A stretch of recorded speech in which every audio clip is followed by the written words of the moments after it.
Bro. I guess he's gone into his Ronin mode, isn't it?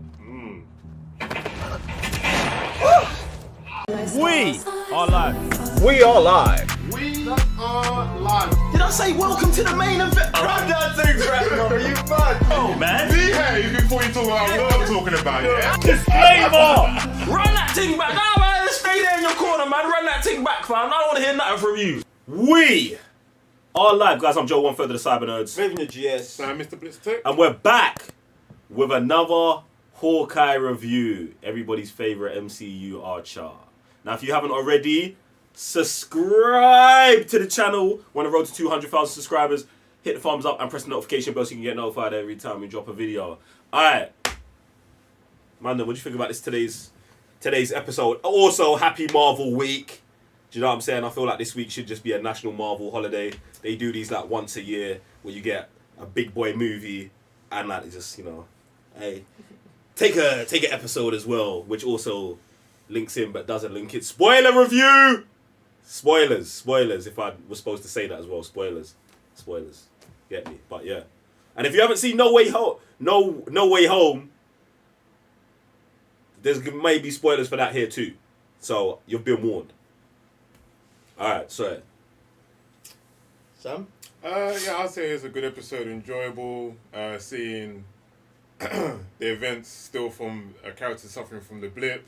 Even better now that we've seen how quick some people are affected by it from when it happens to when they come back. yeah, I think that's the first time we've actually seen, Like, if you've been blipped, what the transition for you actually was. yeah, because it was crazy how she was just washing her hands. She turned to dust. Well, we see her come back from the dust, actually.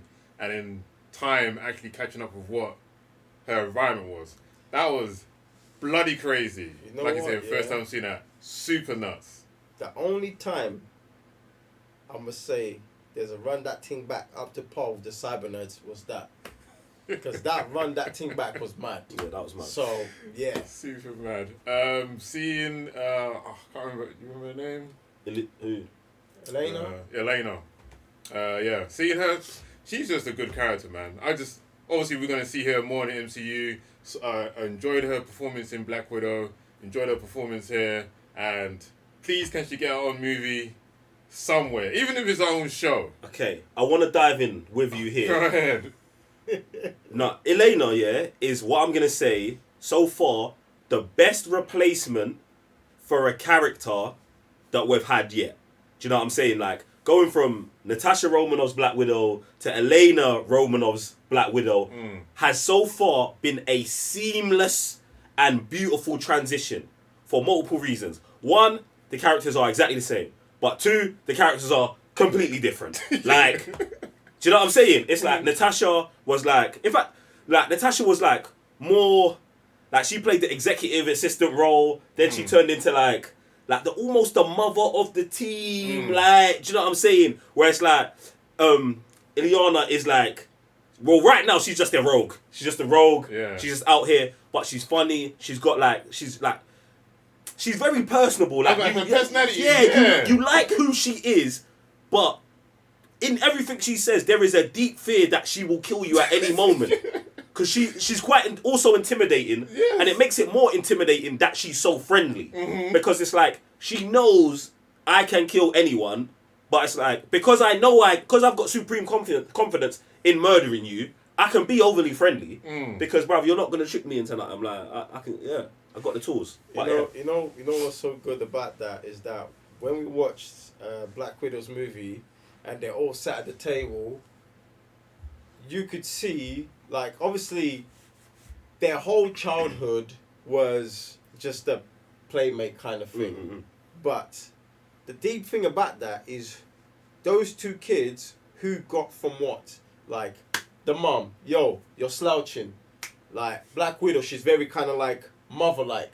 While she took off from dad. Bare jokes. playful and that. Do you know what I'm saying? Like, I man will be in prison. We over here, doing like serious, real quick. Do you know what I mean? And that, ladies and gentlemen, is Marvel's finest details and pepper to everything in life. Yeah?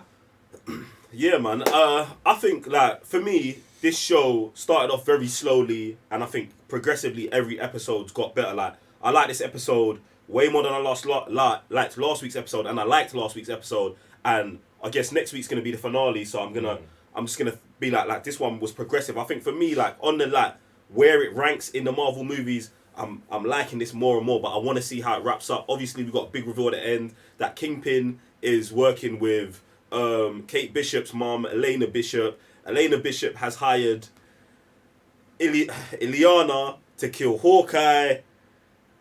She's got a perception of Hawkeye that is Hawkeye is just a bad person and he's killed bare man, which he has, but at the same time, so is everybody at this point. Do you know what I'm saying? But Hawkeye's on our side, so we're Team Hawkeye, apparently. Is it me or every episode is getting darker and darker? Yeah, it is, and I think it is that because every episode we're spending less and less time with Kate Bishop, who I'm going to say is, bruv, she is the worst character in the show. This is what I want to get She is the worst character in the show. Like you force the comedy with her, you force the jokes with her, you force her sensibilities and all of that. It just isn't natural the way and Ileana even being in this episode highlights it even like bruv, you can see it in the other episodes. Trust. Bruv, in the other episodes you can see it where it's like Clint and then her. But in this episode, when you've got a character who is actually likeable, understandable, good and explainably good, it's just there. But then when you've got Kate, like it just feels so forced, and like maybe that's just her still getting to grips with the character, because bear in mind she hasn't had a movie like Ileana's character has, or maybe hasn't, and like this is her first run at it. So I'm hoping she gets better. Do you know what I'm saying? But she, for me, is still like I don't love her. I don't love her. That's what I was wanting to get to with that whole scene, because when Yelena does come through, like you're saying, she's got that mad, awkward funniness about her, but it is landing all the time. And then she does get mad serious. And when she's playing off Kate Bishop, like in that scene where she's actually being serious, like being scared, she don't know what to do, whatever, like that scene's good. Like she's good in that scene. But when it goes back to the whole phone call thing, or like 100 million messages, it's not funny. Like it's not pulled off very correctly. So the parallels are very doing that. That's what I'm saying. It's crazy. The parallels are just super mad. But then when she's in like serious moments, she acts well. Yeah, they are really good. So that's why I'm like, probably in the previous episode when she's doing all the malarkey, I'm like, nah, I'm not feeling it. And in this episode, the one time she's in those scenes, I'm like, I don't feel that scene. But the whole episode, like you said, is more enjoyable because she's less in it. And when she is in it, and it's serious, like we've been saying, it's darker, I'm enjoying it a lot more. 100%. You know what? I wonder if this was something they struggled with. Because obviously the comic book was so successful, there was like, we can't just bring one, we gotta bring both. And we can't do the comic book because it's just too cruddy. And obviously we have a theme for this. So how do we do this character and still make it jolly? Do you know what I mean? Because like, it just don't add up. Like so I'm wondering like, it's just something that we just have to forcefully and just have it here just for the purpose of things. Someone had an idea and it didn't work, man. It's like, cool, like you, man. The thing is, for me, like I said in the last review, I see obviously Ileana and Kate Bishop being the new Hawkeye and Black Widow, which I think is great. But if we're gonna do this, you need to let Ileana be the comedy and let Kate Bishop be the darker character. And for me, it's sick because I don't know what's going to happen in the next episode, but the way you can get her into that place is you kill Hawkeye.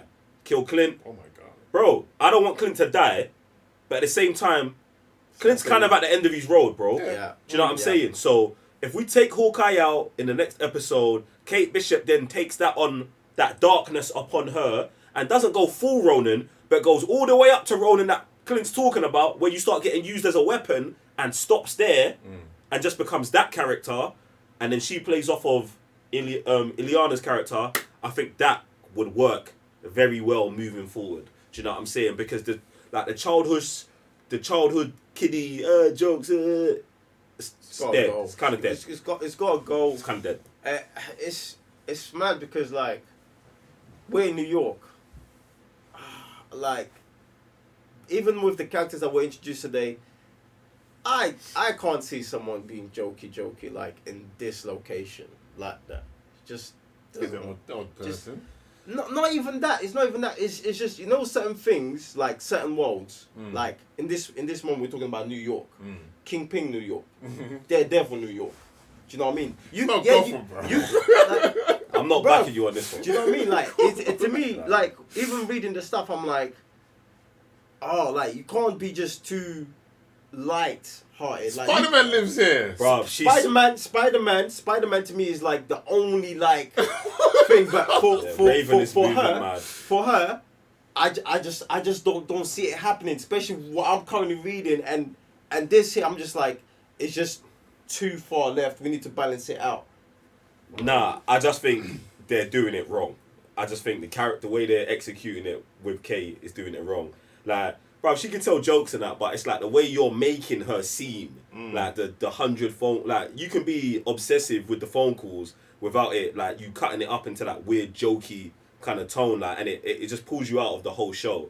Anyway, but yeah, man, better episode. Definitely.